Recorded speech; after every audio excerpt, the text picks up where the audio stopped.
अजय जी ने नक्श को बैठने को कहा और उससे हाल चाल पूछने लगे। नक्श ने भी उनसे कुछ फॉर्मल बातें की और फिर अर्जुन को देखकर इशारा किया कि उसे अदिति से मिलना है। अर्जुन ने उसे गुस्से से देखा तो वो बत्तीसी दिखाते हुए प्लीज का इशारा करने लगा। अर्जुन ने अपने गुस्से को पीते हुए अपने डैड से कहा, डैड मुझे वो देहरादून वाले प्रोजेक्ट की फाइल चाहिए थी, आपके पास है ना? अजय जी, हाँ मैं भेज देता हूँ, आओ नक्श मेरे केबिन में बैठते हैं, तब तक अथर भी आ जाए शायद। नक्श थोड़ा हकलाते हुए बोले, चाचू आप अपना काम कीजिए ना, मेरे जाने से आपको डिस्टर्ब होगा, मैं बाहर अथर का वेट कर लेता हूँ। अथर अर्जुन को नक्श पर अब बहुत गुस्सा आ रहा था। उसने अपने डैड से कहा, डैड आप जाइए, फाइल भेज दीजिए, मुझे नक्श से उस पुलिस स्टेशन वाले केस के बारे में बात करनी है। अजय जी, पर वो तो निपट गया था ना? अर्जुन, हाँ डैड निपट गया था, पर ड्रिंक किसने स्पाइक की थी ये पता लगाना है। अजय जी जानते थे कि अर्जुन किसी बात की जड़ तक पहुँचे बिना नहीं रहता है। फिर उन्हें लगा कि शायद इस बहाने अर्जुन और नक्श के बीच बातचीत शुरू हो जाए, इसलिए वो वहाँ से चले गए। उनके जाते ही नक्श एक लंबी सांस छोड़ते हुए कुर्सी पर पैर फैलाकर पसर गया तो अर्जुन ने उसे झिड़कते हुए कहा, तू पागल है क्या? कितनी बार समझाया है कि अभी हम एक साथ सबके सामने नहीं आ सकते। नक्श मुंह बनाते हुए बोला, मेरा तुझ से मिलने का मन करता है और अदिति से भी, प्लीज़ मेरा भाई है ना, कुछ तकरीब लगा देना प्लीज़। अर्जुन ने कुछ सोचते हुए कहा, क्यों न हम कंपनी में नकली सप्लायर को खोजने में अदिति की हेल्प ले, वो विश्वास के लायक भी है और कुंज पर अभी बहुत प्रेशर है, मैं उसे और काम भी नहीं देना चाहता, फिर साथ ही तेरी अदिति से बात भी हो जाएगी। नक्श जल्दी से उठकर अर्जुन के गले लग गया। ओह आई लव यू ब्रदर, क्या आइडिया निकाला है। अर्जुन ने उसे झटके से अलग किया और डांटते हुए कहा, बिहेव योर सेल्फ, ऑफिस है ये। फिर उसने नैना को बोलकर अदिति को बुलवा लिया। कुछ देर बाद अदिति अर्जुन के केबिन में आई। उसने अर्जुन को विश किया। नक्श को देखकर पहले तो वो थोड़ा चौंक गई, पर फिर उसने सहज होकर नक्श को भी विश कर दिया। नक्श को एक बार तो यकीन नहीं हुआ, पर फिर उसने भी सहजता से अपनी गर्दन हिला दी। अर्जुन ने अदिति को बैठने को कहा और नैना ने कहा कि कुछ देर उसे कोई डिस्टर्ब ना करे। अदिति खुद को केबिन में अकेला पाकर थोड़ा घबरा गई और उसकी घबराहट उसके चेहरे पर साफ नजर आ रही थी। अर्जुन ने उसके भावों को पढ़ते हुए कहा, अदिति घबराओ मत, मेरे होते हुए तुम्हें डरने की कोई ज़रूरत नहीं है, मैंने तुम्हें बस किसी ऑफिशियली काम के लिए बुलाया है और वैसे भी ऑफिस में तुम्हें किसी से डरने की ज़रूरत नहीं है। अदिति को अर्जुन की बात से थोड़ा साहस तो आया, पर घबराहट अभी भी थी, तो अर्जुन ने पानी का गिलास उसकी तरफ रखते हुए कहा, लो पानी पी लो और लंबी सांस लो। अदिति, इस ऑफिस में बहुत सी लड़कियां काम करती है और उन सब की सेफ्टी की जिम्मेदारी मेरी है और मैं अपनी जिम्मेदारियां अच्छे से निभाता हूँ। So relax and take let's focus on work. Aditi पानी पीकर थोड़ा रिलैक्स हुई तो अर्जुन ने उनसे कहा, अदिति जो बात या काम मैं तुमसे कहने वाला हूँ वो ऑफिशियली होने के साथ साथ बहुत कॉन्फिडेंशियल भी है, तो मैं तुमसे साफ शब्दों में पूछता हूँ, क्या मैं तुम पर भरोसा कर सकता हूँ कि हमारे बीच हुई कोई भी बात कहीं बाहर नहीं जाएगी? अदिति ने अपने धीमे से लहजे में कहा, सर मैं आपका भरोसा कभी नहीं तोड़ूंगी। अर्जुन ने अदिति से कहा, अदिति हमारे ऑफिस में कुछ ऐसा हो रहा है जो ठीक नहीं है, कुछ सप्लायर है जिनकी कोई पहचान नहीं है, मतलब फेक कंपनीज। ये सुनते ही अदिति की आंखें बड़ी हो गई। उसे तो ऐसा कुछ आइडिया भी नहीं था। जहां अर्जुन उसका मासूम सा रिएक्शन देखकर मुस्कुरा दिया, वहीं नक्श तो उसकी मासूमियत में ही खो गया था। अर्जुन ने आगे कहा, अदिति मैं ये सबको नहीं बता सकता, इसलिए ये चाहता हूँ कि तुम सारे सप्लायर की लिस्ट लेकर उसे चेक करो और मुझे पूरी रिपोर्ट बना कर दो। हर कंपनी का मालिक, उसका contact person, address, financial data और सब बाकी सब कुछ भी। अदिति ने कहा, ठीक है सर, लेकिन मैं आजकल नीतिशा मैम को रिपोर्ट करती हूँ तो उन्हें क्या कहना है। अर्जुन, नितिच्छा से मैं बात कर लूँगा, तुम सिर्फ ये कहना कि मैंने तुम्हें कुंज के कुछ पेंडिंग डाटा पर काम करने के लिए कहा है। और एक और बात, मेरे और नक्ष हम दोनों के बीच सब ठीक है, ये बात तुम बाहर किसी से मत कहना, किसी से भी नहीं। आदित्य ने फौरन अर्जुन की बात मानते हुए कहा, जी सर। अर्जुन ने एक नज़र नक्ष को देखा जो इस वक्त अदिति को ही चोर नज़रों से देख रहा था, और अर्जुन अदिति से बोला, अदिति, आई नो कि तुम नक्ष के साथ कंफर्टेबल नहीं हो, पर यह सच में गिल्टी है, और ये फेक कंपनीज वाला मैटर कहीं ना कहीं इसकी कंपनी से भी जुड़ा है। तो मैं चाहता हूँ कि ये काम तुम दोनों मिलकर करो, अगर तुम्हें कोई प्रॉब्लम ना हो तो। अदिति की झुकी निगाहें उसके सहज न होने का प्रमाण थी, तो नक्ष ने अर्जुन से कहा, इट्स ओके अर्जुन, अदिति से डाटा तुम ले लेना और फिर बाद में हम दोनों उसे कंपाइल कर लेंगे। अर्जुन ने भी अदिति को सहजता न पाकर ज़्यादा कुछ कहना ठीक नहीं समझा। उसने अदिति से कहा, अदिति तुम अभी जाओ, मैं सारी डिटेल किसी के हाथ तुम्हारे पास भेजता हूँ, और तुम्हारी सीट भी HR डिपार्टमेंट की बजाय कुंज के केबिन के पास कहीं अरेंज करने के लिए बोलता हूँ। अदिति, ओके सर, जैसा आपको ठीक लगे। वो ये बोलकर केबिन के गेट तक चली गई, पर फिर वापस आकर अर्जुन से बोली, सर आपने मुझ पर अपनी कंपनी को लेकर इतना भरोसा दिखाया है और मैं आपका भरोसा हमेशा कायम रखूंगी। मैं ये तो नहीं कहती कि सिर्फ आपके कहने से मैं नक्ष सर के साथ सहज हो जाऊंगी, पर उन्हें सच में अपने किए का गिल्ट है और आप भी मेरी सेफ्टी का प्रॉमिस करते हैं तो मुझे उनके साथ काम करने में कोई दिक्कत नहीं है।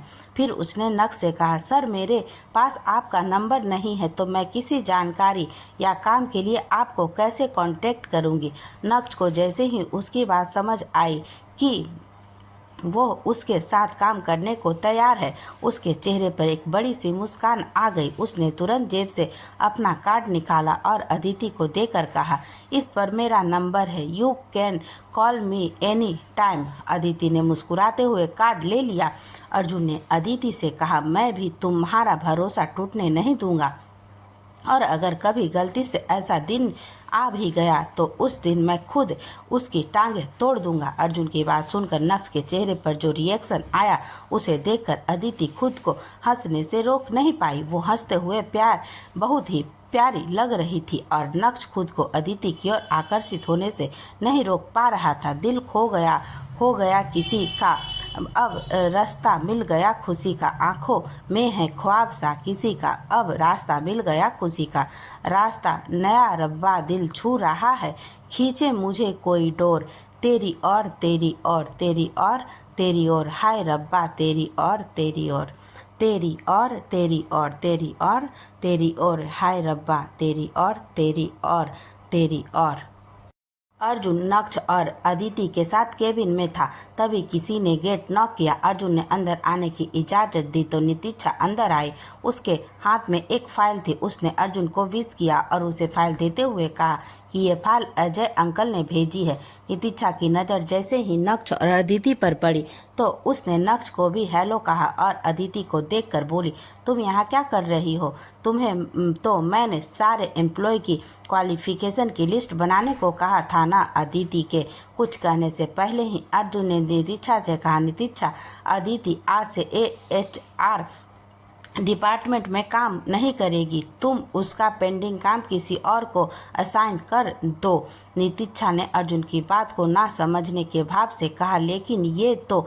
अर्जुन ने उसकी बात के बीच में ही काट कर कहा, अदिति आज से कुंज के काम में उसकी हेल्प करेगी और मुझे नहीं लगता कि मेरे डिसीजन मुझे किसी को एक्सप्लेन करने की ज़रूरत है, राइट। नितिच्छा को अर्जुन का यूं अदिति के लिए स्टैंड लेना अच्छा तो नहीं लग रहा था, पर अब वो अर्जुन को किसी भी कीमत पर नाराज़ नहीं करना चाहती थी, तो उसने अर्जुन से हल्के फुल्के अंदाज में कहा, okay no problem boss, is always right. Aditi वहाँ से चली गई और नक्ष भी साथ ही उठ गया और अर्जुन से बोला, अथर्व शायद नहीं आ रहा, मैं उससे फ़ोन पर बात कर लूँगा। अर्जुन ने भी सिर्फ हाँ में जवाब दिया और नक्श अपने ऑफिस के लिए निकल गया। फिर अर्जुन ने नितिच्छा से पूछा, तुम किसी काम से आई थी? नितिच्छा ने फाइल की ओर इशारा करते हुए कहा, इस फाइल पर आपके साइन चाहिए थे और कुछ बात भी करनी थी आपसे। अर्जुन ने फाइल को देखते हुए कहा, हाँ, हैव ए सीट और बताओ। नितिच्छा ने एक पल रुक कर कहा, मैं बेंगलोर वाली डील पर आपकी टीम के साथ काम करना चाहती हूँ। Please give me a chance. I promise I will give my best for that deal and over organization. जब से अर्जुन ने नितिच्छा को अपनी मॉम की केयर करते देखा था, तब से वो उसकी तरफ थोड़ा लीनियंट हो गया था। उसने कुछ सोचकर कहा, ठीक है, उस टीम से किसी एक स्टाफ को लिफ्ट चाहिए तो तुम उसे रिप्लेस कर लो। साथ ही वहाँ एक फ्रेंड्स की शादी है जहाँ दादू दादी को छोड़कर बाकी सब जा रहे हैं, तो तुम भी अटेंड कर लेना। नितिच्छा उसकी बात सुनकर खुश हो गई और अर्जुन को थैंक्स बोलने के बाद वो अपना काम करने चली गई। अदिति अब अर्जुन के कहने अनुसार सारे सप्लायर की डिटेल्स चेक करने लगी और नितिच्छा बेंगलोर वाली डील पर काम करने लगी। अस्पताल में आज अदिति अथर्व से मिलने आई थी। उसे सामाजिक व्यवहार के चलते अनुपमा जी का हालचाल पूछना था। वो अथर्व से मिलने उसके केबिन में चली गई और कुछ देर बाद दोनों हॉस्पिटल के कैफे में एक बैठे बात कर रहे थे। अथर्व को ऐसा लगा मानो कोई उस पर नज़र रख रहा हो, पर इधर उधर देखने पर कोई ऐसा नज़र नहीं आया। अदिति जब भी अथर्व से मिलती थी उसे लगता था कि उसे अथर्व से पूछना चाहिए कि वो अग्रिमा के बारे में क्यों जानना चाहता था। उसकी ये फीलिंग हर मुलाकात पर स्ट्रॉन्ग होती जा रही थी। तो आज उसने बातों बातों में ही अथर्व से पूछा, डॉक्टर अथर्व, आप मेरी दोस्त अग्रिमा के बारे में क्यों जानना चाहते थे?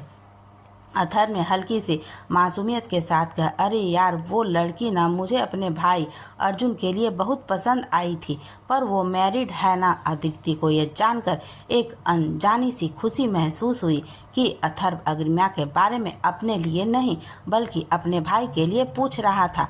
अग्रिमा की याद आते ही अदिति को अग्रिमा का खुद के बारे में बताया आधा अधूरा सच याद आ गया।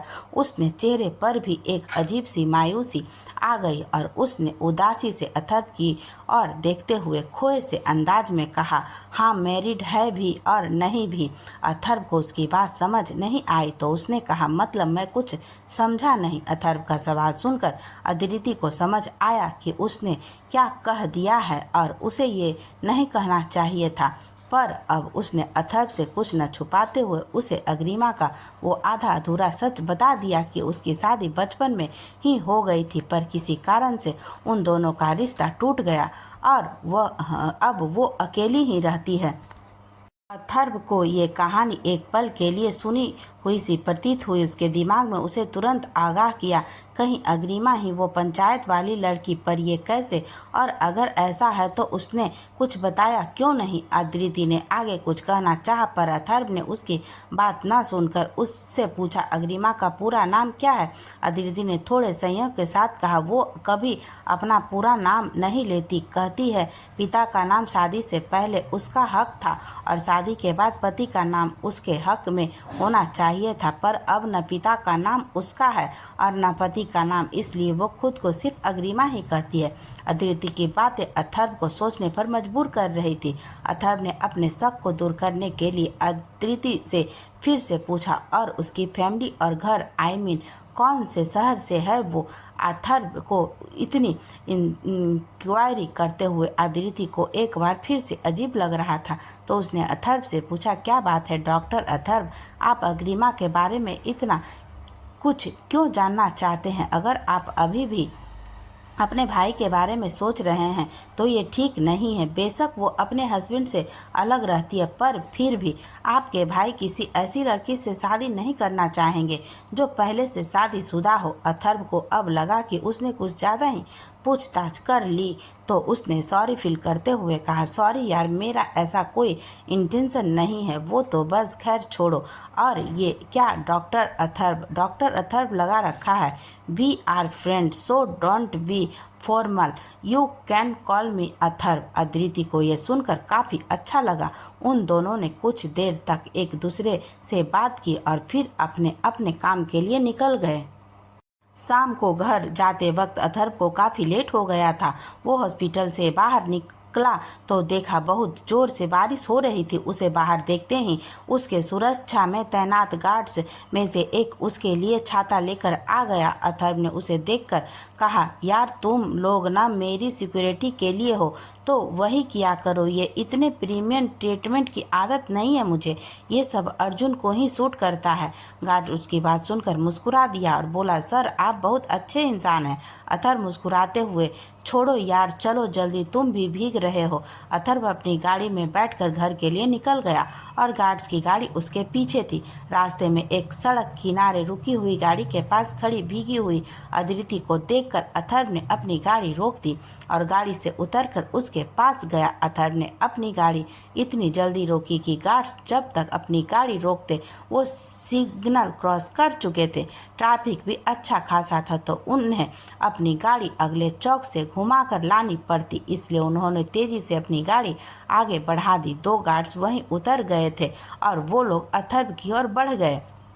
अथर्व अदिति के पास पहुंचा तो उसने देखा कि अदिति तकरीबन पूरी भीग चुकी है। उसने शायद अपनी पंचर गाड़ी का टायर खुद बदलने की कोशिश की थी पर वो बदल नहीं पाई थी। अदिति के भीगने की वजह से उसके कपड़े उसके शरीर पर लगभग चिपक गए थे और इसी वजह से उसने अपना दुपट्टा खुद पर फैलाकर ओढ़ लिया था। सिर से पांव तक वो भीगी हुई नव यौवना बालों की लट गीली होकर उसके चेहरे पर चिपक गई थी। चेहरे पर उलझन पर आकर्षित करने वाली अथर्व को अदिति को इस तरह देखकर पहली बार कुछ अजीब सा महसूस हुआ। नजरें मानो थम सी गई थी अदिति पर। बेखुदी में ही वो अदिति के एकदम पास आ गया था। अदिति को अपने पीछे किसी की मौजूदगी का एहसास हुआ तो वो एकदम से पीछे मुड़ी और खुद को संभाल नहीं पाई।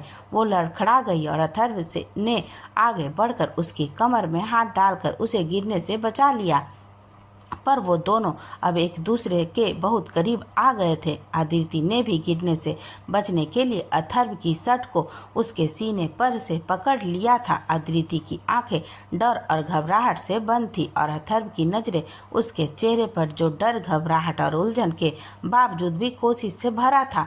झमझमा बारिश में सड़क के किनारे अथर्व अदिति को अपने हिसार में लिए खड़ा था। तभी एक तेज गाड़ी उन दोनों के पास से गुजरी और सड़क पर इकट्ठे हुए पानी की बौछार उन दोनों पर आ पड़ी। हड़बड़ाहट में दोनों एक दूसरे से अलग हुए। तब तक अथर्व के गार्ड्स भी वहां आ गए थे। अथर्व ने अदिति को देखकर अपनी नजरें उसके भीगे वजूद से फेरते हुए पूछा, तुम यहाँ क्या कर रही हो? अदिति ने अपने भीगे दुपट्टे को ठीक किया और नरमी से कहा, गाड़ी पंचर हो गई है।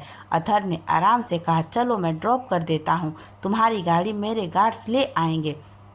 अदिति को भी अथर्व की बात ठीक लगी क्योंकि उसके पास कोई और चारा भी नहीं था। इतनी बारिश में उसे कोई मैकेनिक तक नहीं मिलने वाला था और गाड़ी को रोक कर रोड पर भी नहीं छोड़ सकती थी। पर फिर अचानक उसे कुछ याद आया और उसने अथर्व से कहा, घर की चाबी अदिति के पास है और उसे घर आने में लेट हो जाएगा, वो भी ट्रैफिक में फंसी हुई है।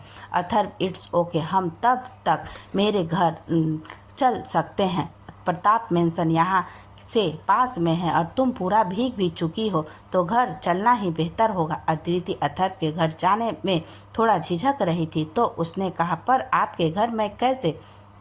अथर्व ने उसकी झिझक को समझ तो लिया था पर उसने उसे इग्नोर करते हुए कहा, जैसे मैं जाऊंगा गाड़ी से। फिर अथर्व ने उससे उसकी गाड़ी की चाबी लेकर अपने गार्ड्स की तरफ करते हुए कहा, टायर चेंज करके गाड़ी प्रताप मेंशन लेते आना। गाड़ी में गार्ड ने जी हुजूरी में सिर हिला दिया और अथर्व अदिति को लेकर अपने मेंशन निकल गया। अदिति ने अथर्व को ही पोस गाड़ी पार्किंग में देखी तो बहुत बार थी पर आज पहली बार वो लग्जरी कार में बैठी थी। उसकी धड़कनें भी शायद गाड़ी की आवाज़ से ज़्यादा तेज थी। वो सिमटती सी अपनी सीट पर बैठी थी। अथर्व उसे देखकर बोला, अदिति ऑल ओके? अदिति ने उसके सवाल पर खुद को थोड़ा संयत करते हुए हाँ कहा। अथर्व को भी लगा कि शायद भीगे कपड़ों की वजह से वो थोड़ा अनकंफर्टेबल है, तो उसने भी ज़्यादा कुछ नहीं कहा। घर पहुंचकर अथर्व ने अदिति को सबसे मिलवाया। अदिति ने भी अथर्व के दादा दादी, उसकी मॉम, बुआ के पैर छुए। अर्जुन और उसके डैड अभी तक घर नहीं आए थे। अदिति अपने भीगे कपड़ों की वजह से सोफे पर बैठ नहीं रही थी। अथर्व ने अपनी मॉम को अदिति के लिए कुछ कपड़े अरेंज करने को कहा तो आनंदी जी सोच में पड़ गई। उनके या अनुपमा जी के कपड़े अदिति को फिट नहीं आते। फिर उन्हें याद आया कि वो अनन्या के लिए कल ही एक नया सूट लेकर आई थी। आनंदी जी ने वो सूट अब तक अनन्या को दिया नहीं था, तो अब उन्हें अदिति के लिए वही सही लगा। उन्होंने वो सूट लाकर अदिति को दिया और उसे चेंज करने को कहा। अदिति के लिए ये सब बहुत ही अजीब था। पहले तो उसने इतना बड़ा और बिल्कुल महल जैसा घर कहीं नहीं देखा ही नहीं था। इतने महंगे फर्नीचर, पेंटिंग और एंटीक शो पीसेस सब एकदम सपने जैसा था। प्रताप फैमिली वैसे ही बहुत ही रेस्पेक्टेड, रिचेस्ट और पावरफुल थी, तो अदिति का घबराना भी लाजमी था। घर की भव्य साज सज्जा तो फिर भी ठीक है, पर अथर्व की मॉम, उसके दादा दादी सब लोग इतने हाई प्रोफाइल होकर भी बिल्कुल सिंपल और डाउन टू अर्थ, पर फिर भी उन सब का ऑरा बहुत ही प्रभावशाली था। अदिति के मुंह से तो शब्द ही नहीं फूट रहे थे। उसका ध्यान टूटा जब आनंदी जी ने उसे टोककर अपने पीछे गेस्ट रूम तक आने को कहा। उसने हल्की सी आवाज़ में कहा, मैम ये सूट बिल्कुल नया लग रहा है, मैं ये नहीं ले सकती, आप मुझे कुछ और। वो अपनी बात पूरी नहीं कर पाई क्योंकि उसे और कपड़े मांगते हुए भी अजीब लग रहा था।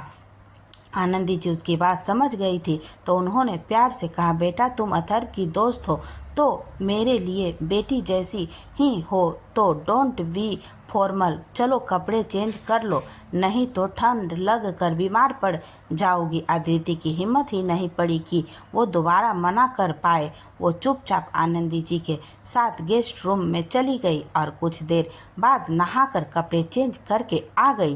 तब तक आनंदी जी उसके लिए चाय बनवा चुकी थी, तो उसने सबके साथ बैठकर चाय पी। अथर्व सबको बता चुका था कि अदिति की बहन है। अदिति को लगा था कि शायद अथर्व के घर वालों को इस बात से कुछ दिक्कत हो, पर सब उसके साथ बहुत ही अच्छे से पेश आ रहे थे। कुछ देर बाद जब बारिश हल्की हुई तो अदिति ने अथर्व से अपनी गाड़ी के बारे में पूछा। अथर्व ने उसे बताया कि उसकी गाड़ी बाहर पोर्च में खड़ी है। अदिति ने सबको नमस्ते कर जाने की इजाज़त मांगी और आनंदी जी का कपड़ों के लिए धन्यवाद किया। उसने कहा कि वो सूट को ड्राई क्लीन करवाने के बाद भिजवा देगी, तो आनंदी जी ने मुस्कुरा कर कहा, उसकी कोई ज़रूरत नहीं बेटा, ये तुम पर बहुत अच्छा लग रहा है तो इसे तुम अपने पास ही रखना। ये समझ लेना कि मैंने अपनी बेटी को दिया है। अदिति को इतने बड़े बिजनेसमैन यानी अर्जुन की मॉम से इतने शालीन और सौम्य स्वभाव की उम्मीद नहीं थी। वो बस इतना ही कह पाई, आप बहुत अच्छी हैं आंटी। फिर वो थोड़ा हिचकिचाकर बोली, आपको बुरा तो नहीं लगा कि न कि मैंने आपको आंटी कहा? आनंदी जी ने उसके गाल को छूकर कहा, बिल्कुल नहीं, तुम्हारा जो मन चाहे वो कह सकती हो। अदिति उनको अलविदा कह कर अथर्व के साथ बाहर पोर्च तक आ गई। तभी पोर्च में एक रेंज ओवर आकर रुकी। अदिति ने एक नज़र वहां पोर्च में खड़ी गाड़ियों पर डाली तो देखा कि वहां range rover, Porsche, Bentley, Jaguar जैसे ब्रांड्स की महंगी गाड़ियां खड़ी थी और एक तरफ खड़ी थी उसकी हुडी i20 जो बिल्कुल अलग ही दिख रही थी। अदिति को अपनी कार की हालत भी अपने जैसी ही लग रही थी। वो भी तो अथर्व के फैमिली मेंबर्स के सामने ऐसी ही लग रही थी, एकदम अलग। रेंज ओवर के रुकते ही एक गार्ड्स ने आकर गेट खोला और उसमें से अर्जुन अपने फ़ोन पर बात करते हुए उतरा। सामने से आते अथर्व और अदिति को देखकर उसकी आंखें हल्की सी सिकुड़ गई। उसके हाव भाव बता रहे थे कि उसने अदिति को यहाँ एक्सपेक्ट नहीं किया था। अदिति ने अर्जुन को देखकर अपना सिर हिलाकर विश किया तो अर्जुन ने भी मुस्कुराते हुए अपनी गर्दन हिला दी। उसने फोन वाले व्यक्ति को बाद में बात करने को कहा और फोन काट कर अथर्व और अदिति की ओर आ गया। अदिति ने अर्जुन से रिस्पेक्टफुली कहा, हेलो सर। अर्जुन ने भी आराम से ही जवाब दिया, हेलो अदिति, आप यहाँ। अदिति कुछ कहती उससे पहले ही अथर्व ने कहा, हाँ वो बारिश की वजह से गाड़ी खराब हो गई थी। तो अथर्व ने आधी अधूरी बात से ही अर्जुन को पूरी बात समझा दी। अर्जुन ने भी ज़्यादा कुछ रिएक्ट ना करते हुए कहा, you guys carry on, see you later. Aditi भी अपनी गाड़ी लेकर अपने फ्लैट के लिए निकल गई और अथर्व वापस अंदर आ गया। कल सबको बेंगलोर के लिए निकलना था क्योंकि परसों और उससे अगले दिन कबीर और प्रेरणा की शादी के फंक्शन होने थे। कुंजी की भी वापस ज्वाइन कर चुका था। फाल्गुनी जी और आनंदी जी ने उसे अपनी पत्नी तन्वी को कबीर की शादी के बाद एक दिन खाने पर बुलाने का न्योता दे दिया था। कुंज मना करना चाहता था पर प्रताप परिवार के अपनेपन के चलते उसने हामी भर दी। अगले दिन अर्जुन अपने परिवार के साथ बेंगलोर निकल गया। कुंज और नितिक्षा भी उसके साथ ही थे और कुछ कर्मचारी जिनका अर्जुन और कबीर की कंपनी में हो रही डीलिंग के दौरान मौजूद होना जरूरी था। कबीर ने अपनी शादी के फंक्शन के लिए बेंगलोर में ही एक बहुत ही खूबसूरत रिजॉर्ट बुक किया था। दोनों परिवार और सब मेहमान वहीं रहने वाले थे। साथ ही वहां एक बिजनेस मीटिंग कॉन्फ्रेंस हॉल भी सेट कर दिया गया था। ये अर्जुन की खास फरमाइश पर हुआ था। उसे इन 2 दिनों में ही कबीर की कंपनी के साथ अपनी डील भी फाइनल करनी थी। अर्जुन के साथ सब लोग रिजॉर्ट पहुंचे तो कबीर की इवेंट मैनेजमेंट कंपनी ने उसका भव्य स्वागत किया। अर्जुन का तो इन सब में कोई खास इंटेंस नहीं था पर उसके मॉम डैड, उसकी बुआ और नितिक्षा को ये सब बहुत ही अच्छा लगा। नितिक्षा को अर्जुन की रेपुटेशन और उसकी फैमिली की वजह से इतना सब मान सम्मान मिल रहा था, वो तो आसमान में उड़ रही थी। इस वक्त दोपहर का वक्त था तो सब लोग सफ़र की थकावट की वजह से खाना खाकर आराम करने चले गए। अर्जुन अपनी किसी ऑनलाइन मीटिंग में बिजी था। कुंज और नितिक्षा भी कबीर की कंपनी के कुछ लोगों के साथ डील के बारे में कुछ मीटिंग कर रहे थे। अग्रिमा प्रेरणा के साथ कहीं गई थी तो वो वहाँ मौजूद नहीं थी। कबीर भी कुछ पारिवारिक रस्मों के चलते थोड़ा व्यस्त था तो उसने अर्जुन से शाम को मिलने को कहा था। अर्जुन तकरीबन 2 घंटे बाद अपनी मीटिंग के फारिग हुआ तो वो अपने रूम की बालकनी में आया। सामने देखा तो अथर्व गार्डन में किसी लड़की से बात कर रहा था। उस लड़की की पीठ थी अर्जुन की तरफ। अर्जुन पहले तो सामान्य ही था पर अगले ही पल उसकी आंखें हैरानी से बड़ी हो गई थी। अथर्व के साथ खड़ी लड़की कोई और नहीं बल्कि सनशाइन थी। अर्जुन को कुछ समझ नहीं आया। उसे उम्मीद नहीं थी कि सनशाइन उसे यहाँ मिलेगी। इतने दिनों बाद सनशाइन को देखकर अर्जुन के दिल को मानो चैन मिल गया था पर जल्दी ही वो चैन बेचैनी में बदल गया था।